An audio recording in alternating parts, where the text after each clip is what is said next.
Hi friends, welcome to Srihari சேனல்லேருந்து விஜயமுத்து சாமி பேசுகிறேன். வளைகாப்புக்கும் சொல்லியிருந்தேன் இல்லைங்களா ஏற்கனவே ஒரு தடவை. இப்போ வளைகாப்பு பண்ணுறது இல்லாமல் பசங்களுக்கும் கல்யாணம் ஆகாதவங்களுக்கு மாலை சாமிக்கு சாத்திட்டு அது கொடுத்து கோயிலை சுற்றி வர சொல்கிறாங்க. ஆம்பளை பசங்களுக்கும் பரிகாரம் இருக்குது. பெண்களுக்கு வளைகாப்பு பண்ணுறது, ஆண்களுக்கு கோயிலை சுற்றி வர்றது. இது பஸ் ரூட்டு காட்பாடியிலேருந்து வந்தாலும், புது பஸ் ஸ்டாண்டு, பழைய பஸ் ஸ்டாண்டு எங்கேருந்து வந்தாலும், வேலூர்லேருந்து வந்தாலும் அந்த 2ஆம் நம்பர் பஸ்ஸு காட்பாடி பஸ் இருக்குங்களா, அந்த பஸ்ஸில் டிகேஎம் காலேஜ் லேடிஸ் காலேஜுக்கு அடுத்த ஸ்டாப்பிங் சாய்நாதபுரம் கேட்டிங்கனாக்கா அங்கே இறக்கி விட்ருவாங்க. நீங்கள் காலையில் வந்தீங்கன்னாக்கா என்னென்ன பரிகாரம் பண்ணணும், அவங்க மாலைலாம் வாங்கிட்டு வரணுமா என்னன்னு கேட்பாங்க.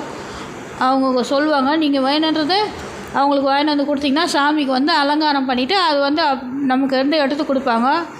அது ஜடை மாலை அதெல்லாம் சாமிக்கு அலங்காரம் பண்ணும்போது வளைகாப்பு பண்ணுறதுக்கு நம்ம வாங்கிட்டு போய் கொடுக்குறதெல்லாம் அலங்காரம் பண்ணிவிட்டு அதுக்கப்புறமா நமக்கு கொடுத்தாங்கன்னா நம்ம போட்டுட்டு வளைகாப்பு பண்ணலாம். இல்லை ஆம்பளை பசங்களுக்குனாக்கா கோயில் சுற்றிட்டு வரலாம்.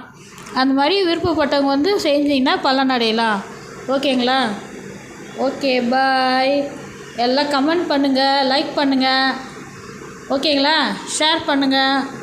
பாய்.